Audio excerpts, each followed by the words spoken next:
We are continuing the discussion on overview of experimental stress analysis, and in the last class we had particularly seen what is the physical principle behind some of the experimental techniques. First we saw the method of strain gauges, and I said stresses alter the resistance of the conductor, and this was a physical principle used in strain gauges. It is desirable. However, we also found temperature also alters the resistance information. So, this is a nuisance. So, you have to be very careful in strain gauge instrumentation to delineate the resistance changes due to strain and that due to temperature. So, when we see the experimental technique, we see both. We look at what is the physical principle behind it and what is the limitation, where does the limitation come from.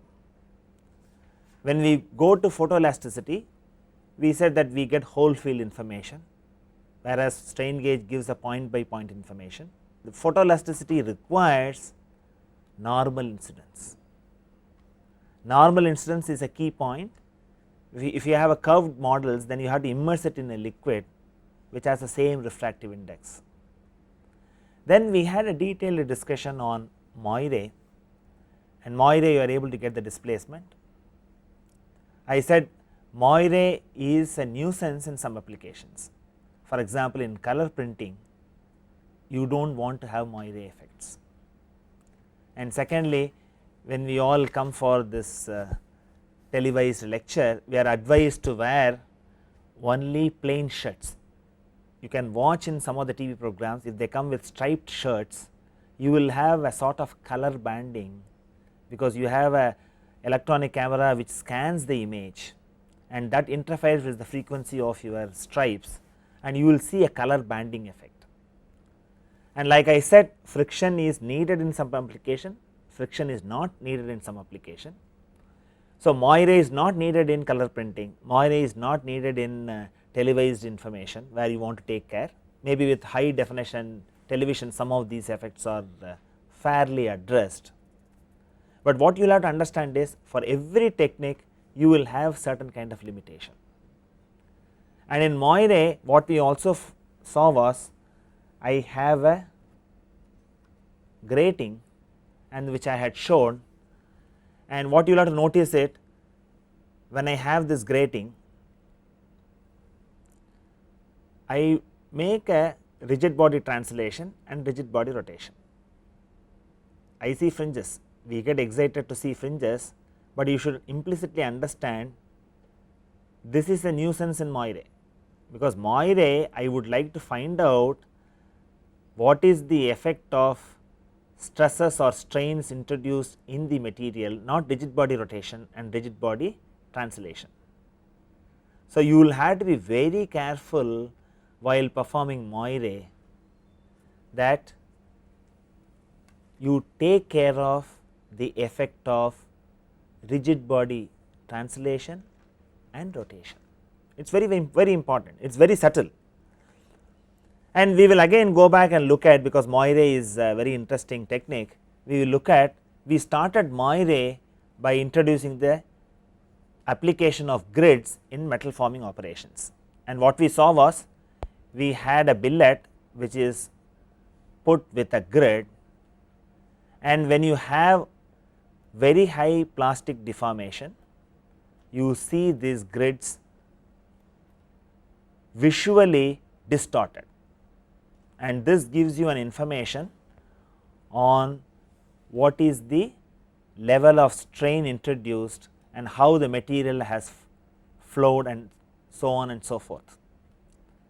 And what we saw was, instead of just using a grid, people also had another approach, wherein along with the grid, inside the grid they had put a circle, and when you stretch the member, the circle deforms into an ellipse. So, you also get the stretch direction. And later on what we did was, instead of using only one grid, we have used two grids. We call one as a master grating and another as a specimen grating. And here the specimen grating is cross hatched, and master gratting is horizontal lines, and I pull the material, pull the specimen. So, the specimen elongates as well as contracts because of Poisson effect. And what you see here is the actual specimen deformation is small, but you see a play of fringes.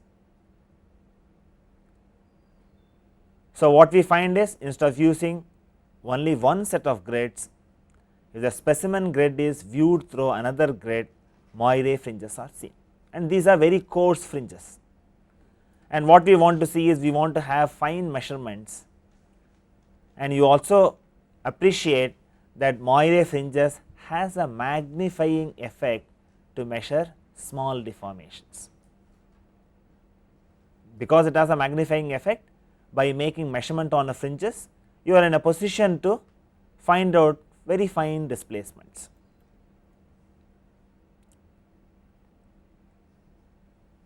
And what you find here is the fineness of the grid spacing determines the accuracy obtainable in Moiré. Whatever you call it as a pitch, the finer the pitch, finer the deformation measurement that you can do. And here we have a situation, I have the specimen is with very fine cross hatched pattern, and I also have a master which is also having a cross hatched pattern. So, I get two sets of fringes, one set of fringes horizontal, one set of fringes vertical. See, you should not confuse these horizontal and vertical fringes to the grating lines. We have seen in the problem of a disc, the fringes could be curved. You could get curved fringes, but you interpret whether these fringes belong to u displacement or v displacement by looking at what was the master grating direction. The master grating direction is horizontal, then you get displacement in the vertical direction. Here the problem what we have taken is axially loaded member. Here you have uniform deformation. The fringes also become horizontal and vertical. So, do not carry the mental block that horizontal fringes means v displacement, vertical fringes means u displacement. Do not have that confusion. That confusion is possible by looking at this picture. This is a very special case. So, what we look at here is I can also get two information from one experiment, because I said in some experiments which is time varying, you may want to record more than one information. Recording both the information simultaneously is better, but simultaneous recording is not always good. So, you would like to have information obtained separately, and I also said that in Moiré it is possible to identify the displacements easily. We will see that in a few slides later. Now, we also looked at the reduction of grid line spacing was a challenge, and many scientists have contributed to it, and we have also seen as the grating density is increased, what you find was the fringes become finer and finer, and I said a thumb rule which says up to 40 lines per millimeter, you can call it as geometric Moiré. Even this 40 lines per millimeter is fairly small, and you are able to get a displacement resolution of 25 micrometers, and Moiré gives you only displacement, and from Moiré data strain has to be obtained by numerical differentiation, and we have seen that numerical differentiation is erroneous. So, unless you have very fine information, it is not worth doing the numerical differentiation. And we have also looked at efforts have been aimed at increasing the density of the gratings, and I posed a problem. I want to measure 1% of strain, and here it is clearly shown as 10,000 micro strain. Obviously, it is a very large value. Even when you want to measure very large strain, what you find here is you require 100 lines per millimeter. So, from 40 lines per millimeter, if you go to 100 lines per millimeter, which is very fine from pitch point of view, from pitch point of view it is very fine, but what you find here is the strain value is still very high. So, what you need to understand is Moiré is applicable for large strain problems comfortably. Okay. And we have also looked at what is the level of grating pitch that they could reduce. People have gone up to 2400 lines per millimeter, and what you find here, if you have 2400 lines per millimeter, the displacement accuracy is of the order of 0.417 micrometer, and suppose you find that you are able to see a Moiré fringe at a spacing of 1 millimeter, it is a reasonable assumption. The strain sensitivity is only 417 micro strain. It is still large, because I said we live much below 2000 micro strain for most of our practical requirements, and we may operate around 500 micro strain for many of our strategically important components. So, if Moiré sensitivity it cannot go below that, so measurement in those regions you have to look for other techniques, and we have already seen strain gauges you are able to measure up to 1 micro strain. Now, even 0.5 micro strain reliable measurement is possible.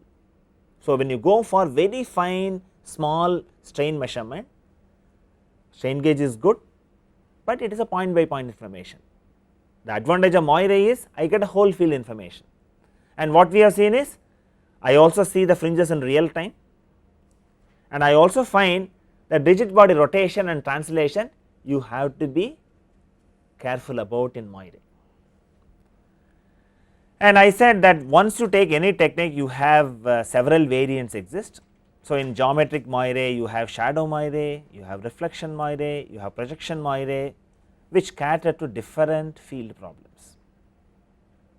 And geometric Moiré is useful in plane as well as out of plane displacement, and also slope in bending of plates. And we have already seen that reflection Moiré was used to find out the curvature, and you could find out of plane displacement by shadow Moiré, and geometric Moiré can give in plane displacement.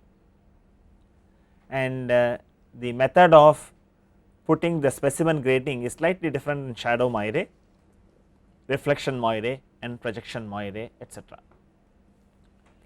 And we have also seen that Moiré interferometry is to improve the accuracy.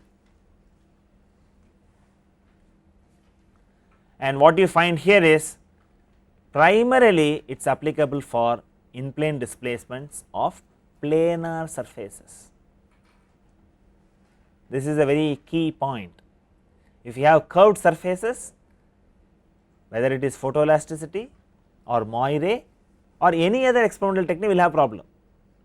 So, we are happy from simple geometry to complex shapes, but once you come to complex shapes, if it is curved, then you will get information, but interpretation becomes difficult.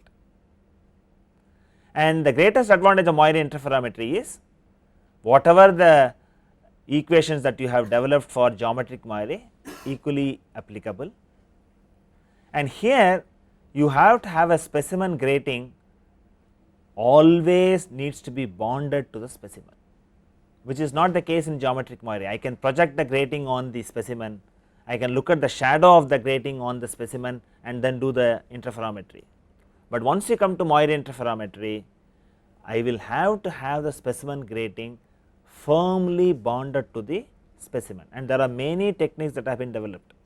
Newer materials have contributed to the improvement, and many techniques, and these are all very fine grid lines. See, the fineness makes the process delicate, and I have also identified that Moiré interferometry has played a key role in understanding the thermal stresses introduced in electronic packages and also the displacement fields in composite laminates, because composites are becoming very important for structural applications, and because of their material anisotropy, analytical modeling is extremely tedious, and at least you get surface information by using techniques like Moiré interferometry.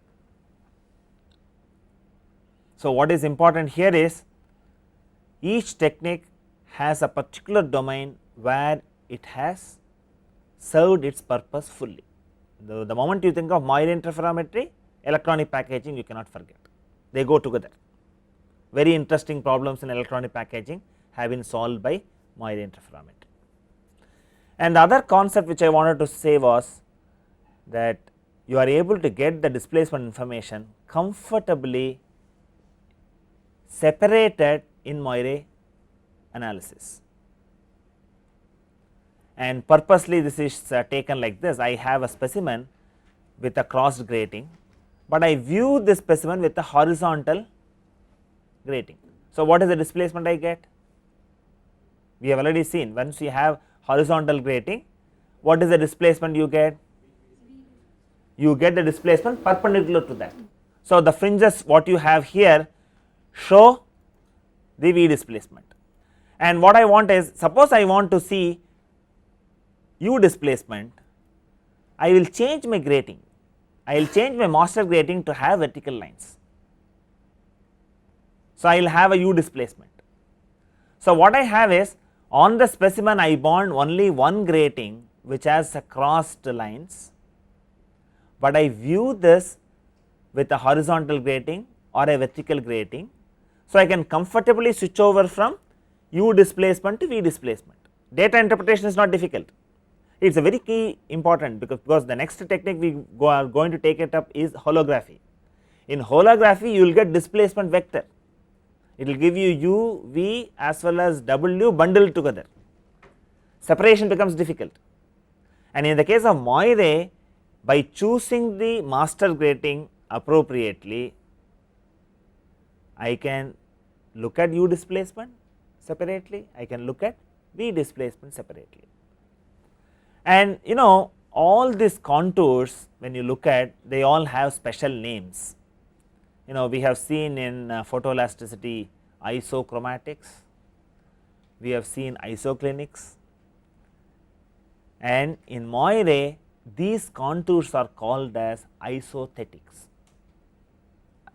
U displacement isothetics, V displacement isothetics, R displacement isothetics, theta displacement isothetics, all those terminologies you will come across. So, what you find here is the determination of displacement components is simple, as specific optical arrangements are available for finding U, V and only W displacements. That is possible from geometric Moiré. Moiré interferometry gives you only U and V displacement. When you go to geometric Moiré, its variation like shadow Moiré, reflection Moiré, projection Moiré, you get out of plane displacement, you get slope, you get curvature, and each case you need to have a specific optical arrangement. Though it appears specific arrangement is a nuisance in some instances, data interpretation is lot more simpler if you have specific optical arrangement. See, what we have looked at is, we have looked at the method of strain gauges. Strain gauges is able to find out strain at a particular location. Suppose I have a known situation, I know these are all the regions of stress concentration, I can put a strain gauge and find out the strain comfortably. Suppose I have a large industrial problem and the component is so huge and you have a no clue on how to go about and find out and get started on the problem. So, in such cases brittle coating is a first step, and the name itself signifies, in this a thin coat of material that fails in a brittle fashion is sprayed onto the specimen. So, the name indicates you have a brittle coating.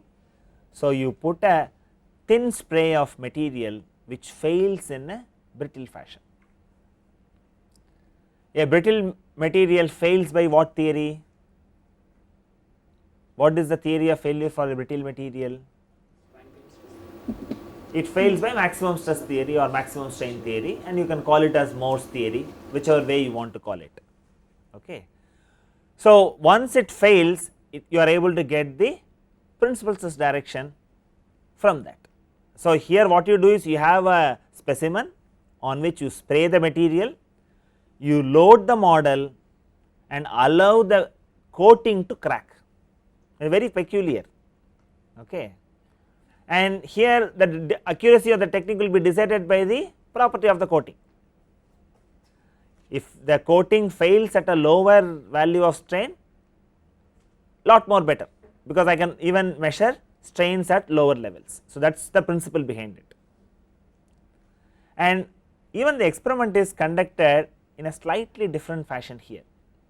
See, in other cases what you do is, I want to find out strain for a given load, I will go and apply that load and find out what are the contours that I got and try to interpret. On the other hand, brittle coating is done in a different fashion. What you do is, you take the model, you load it in steps, and at the end of each step I have to go and look at where all cracks have formed, go and carefully inspect it, mark them, they all carry meaning. Okay. And you see that for a pressure vessel, I have a pressure vessel here, and what we will see is, you have the pressure vessel is made of steel, that is what the grey color shows, and this slight brownish tinge, light brown, shows the area sprayed with brittle coating. Now, what I am going to do is, I am going to increase the pressure inside the pressure vessel, and what you find here is, I have first set of cracks formed. I notice that first set of cracks are formed, and I indicate the level of pressure by an arrow, and this pressure will keep on increasing. So, what I do is, I do not continuously increase the load, I increase the load to pressure P, stop the test, go to the specimen and look at the crack, and these cracks are labeled as isostatics. Not only I notice the cracks, but I also draw the boundary of the crack. So, it is connecting all the ends of the crack as a contour, and these contours are also named separately. You have those contours as isoenstatic. So, what you have here is, you apply the load, go and look at the formation of cracks, mark the boundary, then come back and increase the load. So, you will do the loading intermittently, in between you have to go inspect the cracks, and if you look at, there are many methods developed how to identify the cracks. You should not escape attention of cracks on the structure. So, you have to inspect the complete structure. There are recommendation that you should do it this in 5 minutes time, because you are having a coating, the coating should not creep. So, you maintain the load at the given pressure, go quickly mark the crack, come back and repeat the load, repeat the experiment. So, what I will do is, I will increase the load, I will increase the pressure, that is what you will see here. So, what you find is the pressure is increased, you have second set of cracks formed, and we will see this very closely now. So, what you find here is, I have increased the pressure. So, for each one of these end of cracks I note a different color, and at this stage if you are very careful, you would also see there are cracks perpendicular to the original cracks also have appeared, and I also mark a isoenstatic around them. So, the whole experiment is little different in brittle coating. What I do is, I look at the structure for a given load, incrementally raise the load in stages. After raising the load, you stop it, hold it, go and look at the cracks, identify the ends of the crack, and then repeat the next stage, and so on and so forth. That is how you do it, that is how you do the experiment. And what is important here is this is available at a particular pressure P. In this case, this is at a pressure P dash, which is greater than the original P. So, at increasing pressures you get more and more contours, and if I want to find out quantitatively the information, I need to do it for two different loads and then find out the numbers. And I have also cautioned, as experimentalists, people develop methodologies to extract. My recommendation for using brittle coating is to find out the principal stress direction. It is very simple. The moment you get the cracks indicate the principal stress direction. The tangent to the crack is nothing but the principal stress direction, because you have a brittle material and brittle material has failed. Why it got separated? It has reached its threshold strain and the whole thing got separated, and this naturally gives you the principal stress direction. But if you want to find out even the magnitude of the stresses developed, then you need isoentatics and then do the processing, and if you really look at those equations, a very long winding. So, when you want to look at brittle coating, what you will have to look at is these isoentatic patterns. You have to mark it, you have to use these patterns to find out the quantitative value of stresses. On the other hand, if I combine brittle coating and strain gauges, I have a lot of advantage. The advantage what I have is, I know the principal stress direction from the isostatics. So, I can align the strain gauge appropriately on an actual test component. Normally on a free surface you require 3 strain gauges to be mounted, because you want to find out 3 components of strain tensor. If I know the principal stress direction, I can reduce 1 strain gauge per point. It is a great saving. And when you are really looking at analysis on a aircraft structure or any one of the realistic structures, you may want to handle 1000 channels, 2000 channels. So, in that you can increase the number of points by reducing number of channels per point, because each strain gauge occupies a channel. So, in large scale problem you combine strain gauges and brittle coatings appropriately. And this material is also a little different. You incrementally load the structure. At each level of the load you identify the outer boundary of the cracks, you call them as isoentatic, and if you look at the equations, they are mind boggling, and you also make certain approximations in the processing of the results. So, the idea is use brittle coating more for finding out the principal stress direction rather than finding out the magnitudes. So, that is what we have looked at it. The principal stress direction at a point of interest is tangential to the crack at that point. And what is the level of accuracy? The accuracy of the test is dictated by failure strain of the coating decides the minimum strain that the technique can detect. And another thing you will have to keep in mind, in all the coating techniques, what you find is, in all you will have Poisson ratio. The Poisson ratio mismatch is a nuisance in all the coating techniques, because one of the assumptions what we do is, I have a prototype and I have a coating on it, and we assume that whatever the strain of the prototype is faithfully transferred to the coating. You will have a coating with different elastic properties. The specimen will have nu s as the Poisson ratio, the coating will have nu c as the Poisson ratio. You can understand if it is stretched, you can understand you are applying the load, and then both the coating and the specimens stretch uniformly. On the transverse direction, Poisson ratio plays a nuisance value. So, this you will have to live with in all the coating technique in experimental mechanics. What you will finally say is, the Poisson ratio effects are minimal, it could be neglected, or you bring in a correction factor. You have to handle this very carefully. So, Poisson ratio mismatch is a nuisance. That is why he said experiment gives you information closer to truth.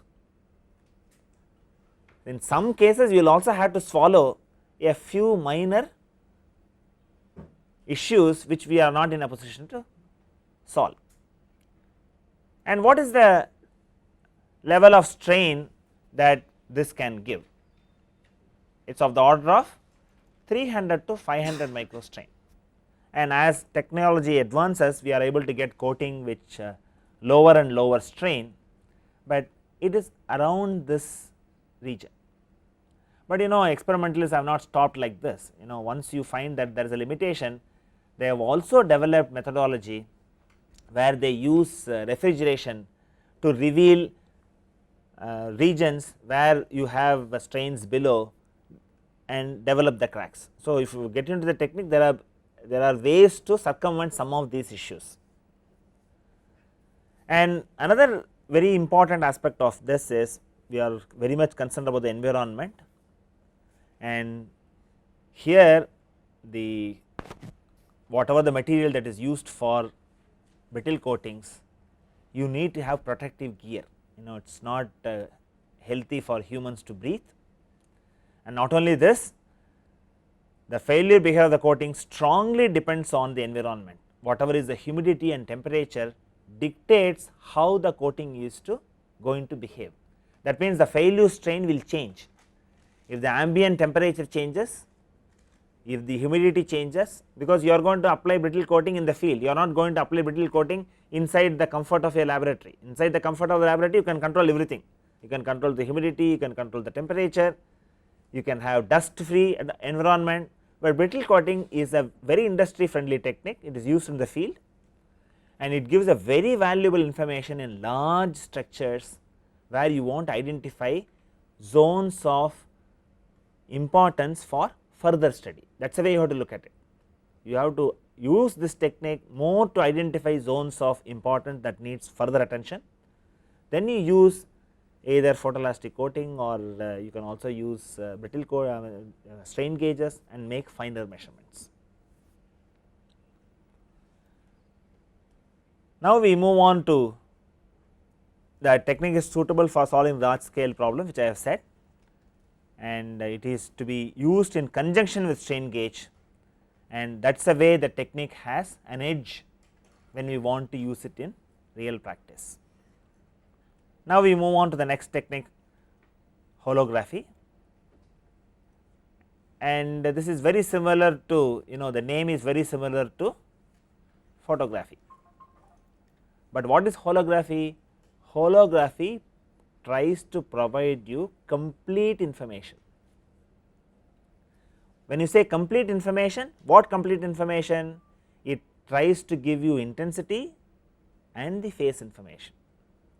So, we need to understand little more when we come to holography, and the phase information is recorded as interference fringes. And before we get into some of these details, we will just see lasers are used in holography. We will just look at what we do in conventional photography, and we will look at what is that we do in conventional photography. And I have the figure of photograph of Athena, Greek goddess of wisdom, because I want all engineers to be wise. Acquiring knowledge is not sufficient to be a good engineer. You need to have practical experience. Knowledge combined with practical experience constitute wisdom. Okay. So, what you see here is you have a beautiful picture of Athena. Its illumination is white light. Suppose I change the light source, what happens? This figure is much better, this figure is not even nice to watch. And what you find here is you can see very clearly there are specular information, that is, you see dots, red dots laying on that, and this is what happens with any laser illumination. When you illuminate anything with laser, laser is highly monochromatic and highly coherent, but you have this information available only in this fashion, and this is your positive. Okay. Now, let us look at what is a negative. when I have a positive, when I have a negative, if I look at the negative, I can make out what does this negative contain. You see intensity is recorded, when you have black in the original, negativity is white. So, it allows more light and then you get that as a black in positive. So, in conventional photography you are able to clearly see that I record intensity, and then you are able to see intensity variation, and you are able to look at this is positive and then conjecture what a negative could be, or from negative you could see what is the positive I have recorded. So, this is the information I want you to recognize from conventional photography. Now, we go back and then find out what holography is all about. So, in holography what I find is I record both intensity and the phase information, and now you have to know what is phase. Okay, what is phase you need to understand. I have a deflected object here, I have a light impinges on it and it reaches the model,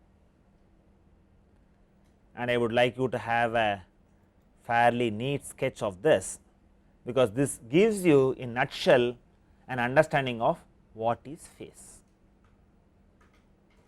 I have shown a deformed object and I have a laser source which hits the object, the depth is different.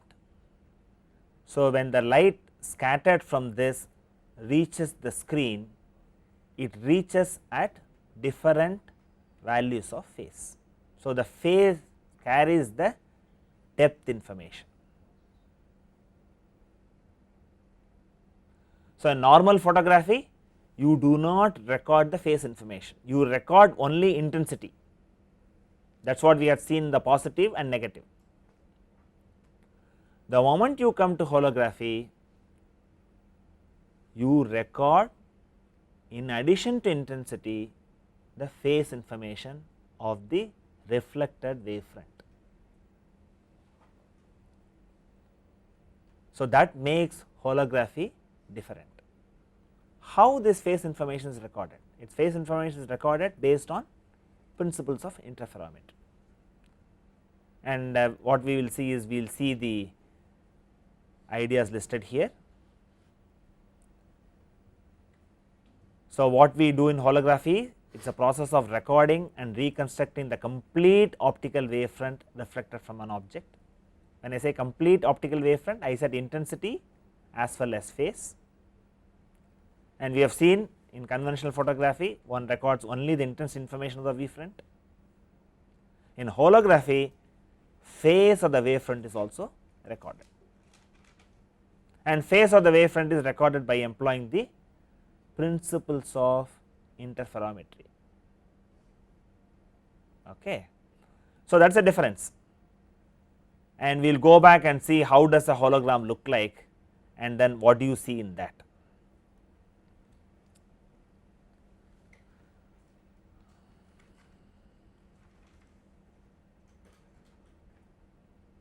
I have a hologram here, and what is the important point here is, first observation is the image is not good as what I record in normal white light, but because I record the phase information, when the observation point is moved horizontally, different perspective of the object is seen. So, you are able to get the 3-dimensional effect of the recording, as if the model is in front of you, are able to go peep what it is, you are able to see that. I will show you that in my animation. Okay, I will also magnify this, I will show you this, and this was hologram was recorded in the lab of Professor Kothiyal and Dr. Krishna Mohan at Applied Optics Lab, IIT Madras. And now I move my head, and what you see here, I see objects behind, I see this swan is behind, and you have a statue of Lord Ganesha in the front, and then I move it to the right, then you are able to see the depth information. Are you able to see the depth information? As if the objects are kept before you, by you are able to see the depth information, you are able to get different perspective. This is recorded as if you are moving the head over the region of the hologram. But from our measurement point of view, we are not looking at only 3 dimensional pictures. Our interest is to go in for deformation. In metrology application, this is useful. Are you able to see the depth information? Are you convinced that holography records depth? Okay. Now we go back and then see the other aspects of it. So what I find is, the recording medium should have a high resolution to record this information, because I am recording both the information of intensity and phase. So I need to have a high resolution to record the information, and holography is also called as lensless photography. And we have to see further what is the implication of the use of lensless photography and how it is recorded. And traditionally they were having a very high resolution, they had holographic plates, that is how they are able to record the holograms.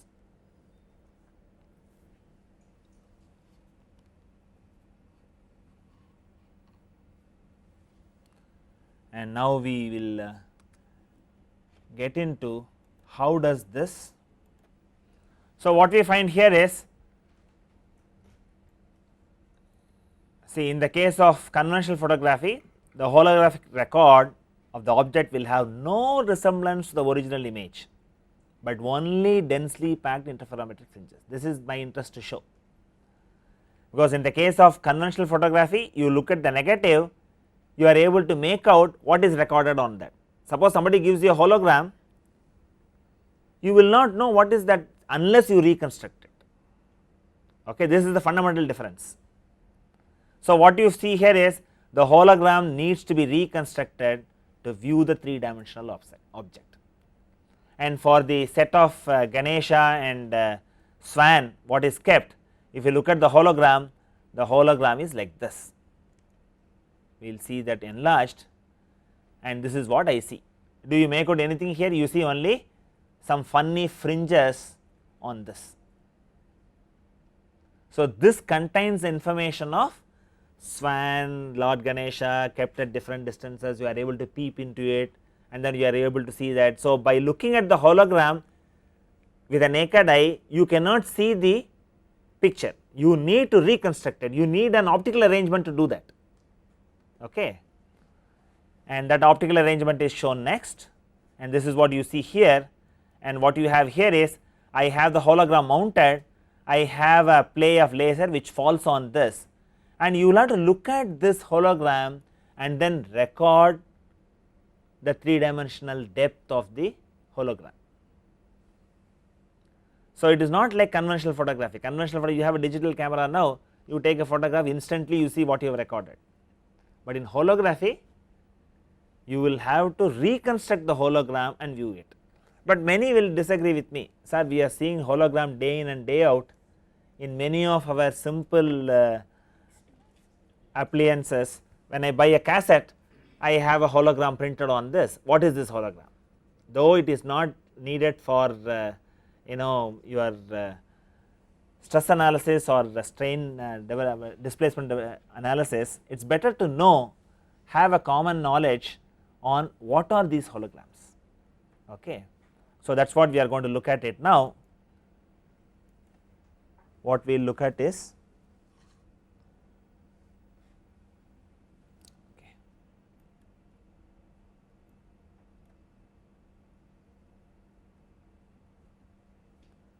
that is what we have seen, reconstruct hologram gives a nice 3 dimensional view.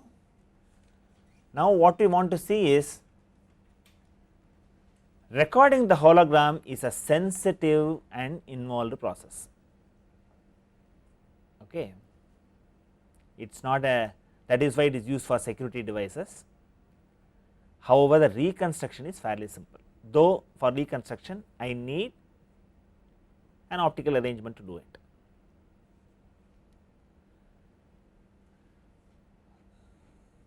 So, this has made holography attractive for addressing security issues, as it is difficult to copy. That is why people use hologram stickers. Though for measurement purposes one uses a laser for reconstruction, with advancements in technology it has been possible to construct holograms that could be reconstructed using white light. So, what you see as holographic stickers are nothing but white light holograms. There is some sacrifice of quality in the process, but at the same time, because holograms are difficult to make, duplication is difficult. So, you are able to give a guarantee to the genuineness of the product if you see the hologram given by the manufacturer. And these holograms are named as rainbow holograms. Why they are called as rainbow holograms? There is a reason behind it. Many times you do not know how to even look at the hologram, how to look for information, and we will see what are these rainbow holograms. And what you have here is these are made by double holographic process. An ordinary transmission hologram is used as the object, and a second hologram is made through a slit. It is an optical requirement, and the focus here is I want to see the reconstruction without going into complicated optics, just normal white light should be good enough. That is the purpose behind it.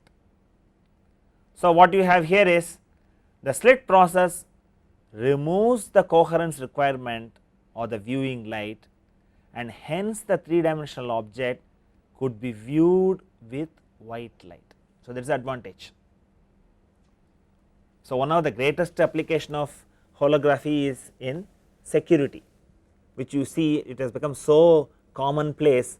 Almost anything you buy, it comes with a hologram sticker. And if you go back in history, it was in 1983 first the Visa card, the Dove hologram was used. I will just show you that. So, what you have here is you have a Visa card Dove hologram. This is a Dove, and you could even see the color change. And what we will do is we will look at another hologram which was also released during the same time, how to view a rainbow hologram. What is the difference between a conventional hologram and this? This is more from a point of view of appreciating how your holography is used in various applications. So, what you find here is I have a beautiful hologram here, and we will have a magnification of this and then see the demo. And what you have here is, if I move my head horizontally, I will repeat it again, you could see beautifully the 3-dimensional depth of the eagle. Could you see that? I will repeat it again. You are able to see this, and this hologram was recorded by Haynes of ID Tech Images. It was done in 1983, and this was published on the National Geographic Journal as a cover page. They were popularizing holograms at that time, and what you saw here as animation, it requires skillful photography to reveal and assemble them together. See, in the normal books, what they will show is they will show one extreme view, one middle view, and one another view to show that it is recording the depth information. And this was done by Guru Prasad, who had done it at IIT Madras, and these are assembled to give you a nice 3-dimensional view, but still it does not explain why it is rainbow hologram. So, you have a horizontal slit limits the vertical perspective of the original hologram, and the rainbow hologram retains the 3-dimensional character only when the eyes are moved horizontally. When I move my eyes horizontally, I have a 3 dimensional representation. If I move the eyes vertically, I would not have a 3 dimensional representation, I would have only rainbow of colors, and here again recording is difficult. Its recording is very difficult, and that was done by my student, and that is what you will see here. You will see beautifully the play of colors. So, I have this on the vertical movement. When I do it, I have play of colors, and this is what you see. You could see the whole eagle as green. I will move further. You could see the whole eagle as red, and this is this is because of the aberrations. If the illumination is not all right, you do not see this comfortably. And so, what you see here is you are able to see different colors of the rainbow. I am able to stop only at green. I want to stop it at blue. Let me see one more. Okay, I am able to stop only at, my reflexes are such, I am able to stop only at red or blue. Okay, I will also want to stop it at blue. Okay, no, I will stop it at blue. I will try one more time. No, I am unable to do that so fast. So, what you find here is you have a nice hologram, what you have the rainbow of colors, and here because the images are not assembled properly, you say a semblance of depth, but it is not actual depth. What you saw in the earlier one, when you move the head horizontally, you saw a beautiful depth. Here you see only colors are different. Okay, that is why it is called a rainbow hologram, and these holograms are commonly formed as surface relief patterns on a plastic film, and they incorporate a reflective aluminum coating which provides the light from behind to reconstruct the image. So, what we saw in conventional holography was you need to have a laser arrangement to view the hologram. You cannot view the hologram like reading a normal negative, you need an optical arrangement to do that, but people found as advancements developed, they could do away with reconstruction optics. Normal white light can do it, but in the process your 3 dimensionality on both directions is lost. On one direction you are able to preserve 3 dimensionality, on other direction you see only a play of colors. That is interesting, that is very interesting. So, you have a play of colors, and that is a way you have to verify whether it is a genuine hologram or not. And these days they have multi-layered holograms. You will see on one layer one information, another layer another information, and this use of holography is more from security point of view, less from stress analysis point of view. So, what we will do is we will try to look at what is the use of stress analysis in the next class, and you will also have to remember holography was invented in 1948, as recent as 1948, and the person who developed holography or invented holography was given a Nobel Prize for it. So, it is a invention of that fundamental in nature that he got a Nobel Prize. It is Dennis Gabor who got the Nobel Prize in 1971, and this holography finds numerous applications, but we will focus our attention from solid mechanics point of view. How do I find out the displacement? Primarily it gives you displacement. I spend little time on rainbow holograms because that is what you have access to easily, and you should know, at least go and educate your people at home how to view an hologram. So, if you have a rainbow hologram on horizontal direction, you will have a 3 dimensional representation. On the vertical scale you will see play of colors, but now you have layered holograms. So many varieties have come, so many varieties. Even there they have used color, try to bring holography in color. There are so many developments. So, those are all like more from marketing point of view, displays, and then public use of holography for fun. We will not get into all that. We will only look at how holography can be exploited for stress analysis. That we will take it up in the next class.